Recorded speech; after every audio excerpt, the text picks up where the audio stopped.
1912年4月15日午前2時20分、北大西洋。絶対に沈まないと言われた船が海に消えた。乗員乗客2224人、生存者わずか710人。1500人以上が氷点下の海で命を落とした。この船の名はタイタニック。映画でも有名な世界史に残る悲劇だ。しかしほとんどの日本人が知らない事実がある。この船に日本人が乗っていた。しかも生き延びていた。1500人が死んだ中で生き残った日本人。本来なら奇跡の生還者として称えられるはずだった。ところがこの男は歴史から消された。名前を知る者はほとんどいない。最も幸運だったはずの男に何が起きたのか。細野正文、1870年新潟生まれ。東京高等商業学校、現在の一橋大学を卒業。鉄道員副参事、今でいう国土交通省のキャリア官僚だ。1910年、彼はロシアへ派遣される。サンクトペテルブルク、シベリア鉄道の研究のためだ。1912年、2年間の留学を終え帰国の途に就く。ロンドンで同僚の木下俊夫に会った。せっかくだから乗ってみろ。勧められたのは処女航海を控えた世界最大の豪華客船タイタニック号だった。1912年4月10日、イギリスサウサンプトン港。細野は2等船室のチケットを手にタイタニックに乗り込んだ。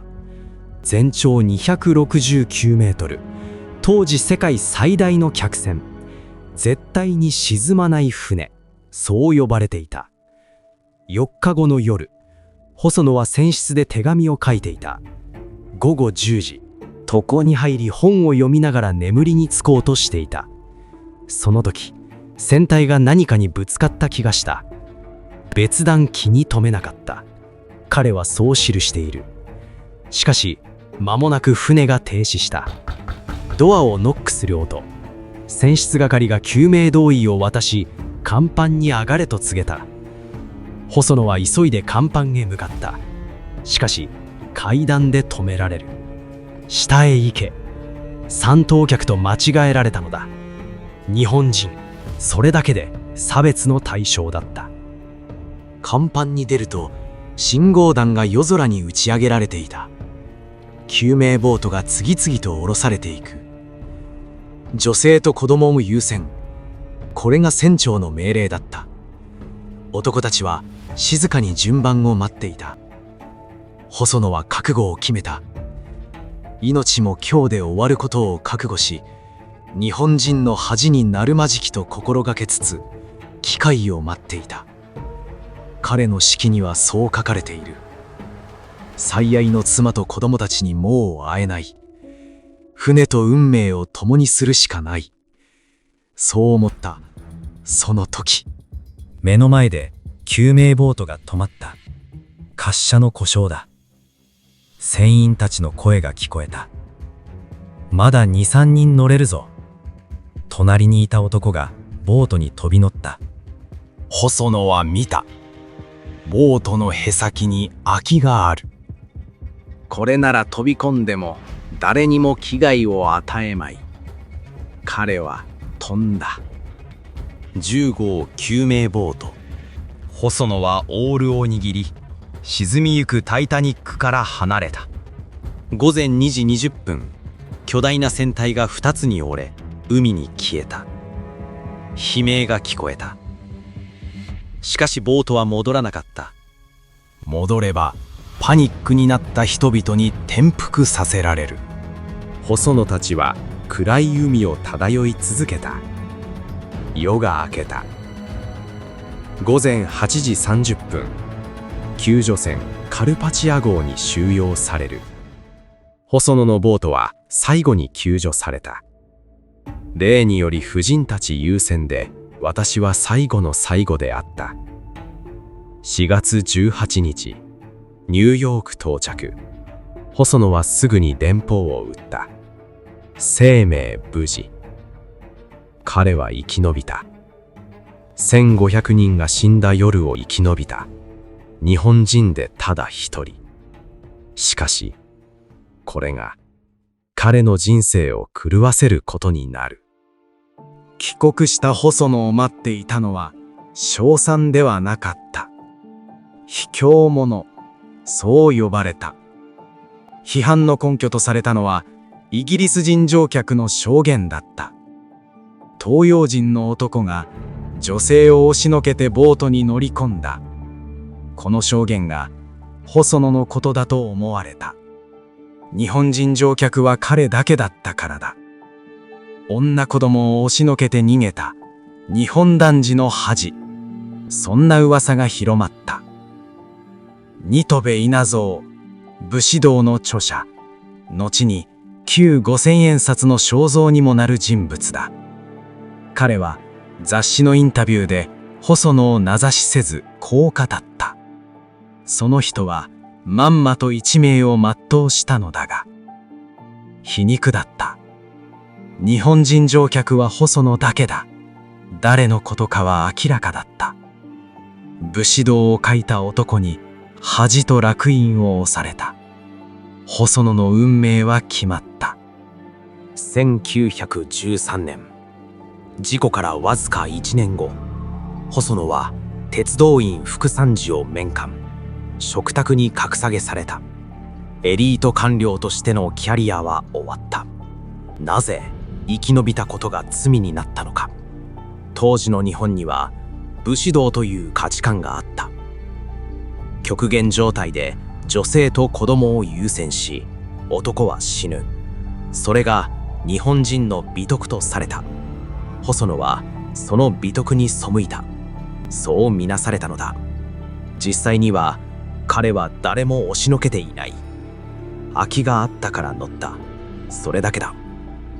しかし弁明は許されなかった。武士道の国で言い訳は恥だったからだ。細野は沈黙を選んだ。一切の反論をせず静かに生きた。1939年、細野正文死去。享年68歳。タイタニックのことを彼は最後まで語らなかった。1997年、映画「タイタニック」が世界的ヒットとなったこの年、アメリカのタイタニック財団がある調査を行った。細野正文の手記を分析して当時の記録と照合したのだ。思い出してほしい。細野への批判の根拠はイギリス人乗客の証言だった。東洋人の男が女性を押しのけてボートに乗り込んだ。調査の結果は驚くべきものだった。この証言があったのは13号ボートについてだ。しかし細野が乗ったのは10号ボートだった。別のボートだ。しかも10号ボートの乗客記録には日本人ではなくアルメニア人男性と記載されていた。細野は口ひげを生やしていた。西洋人の目にはアルメニア人に見えたのかもしれない。つまり13号ボートで女性を押しのけた東洋人は細野ではなかった。85年間の汚名は人違いだった可能性が高い。細野正文の孫はこう語っている。祖父がもし生還しなければ僕は生まれていない。これは宿命ですよ。細野晴臣、YMO のメンバーとして知られる日本を代表するミュージシャンだ。彼は小学3年生の時、父からこう聞かされた。タイタニックにおじいさんが乗っていた。高校生の時、週刊誌で祖父への批判を知った。自分が生まれたことを否定されている気がした。1997年、名誉回復の調査結果が発表された時、親族一同で喜んだという。ああ、これで終わった。2012年、タイタニック号から100年。細野晴臣はカナダ・ハリファックスを訪れた。犠牲者たちが眠る墓地で、祖父と1500人の魂に祈りを捧げた。タイタニック号で最後まで演奏を続けた8人の楽団員。彼らの墓にも手を合わせた。同じミュージシャンとして気になっていた。最も幸運な男は、最も不運な人生を歩んだ。しかしその血は、一人のミュージシャンへと受け継がれた。細野正文が残した手記は、今も横浜港博物館に保管されている。タイタニック号の便箋に書かれた、たった一人の日本人の記録。それは、生き延びることの意味を、今も私たちに問いかけている。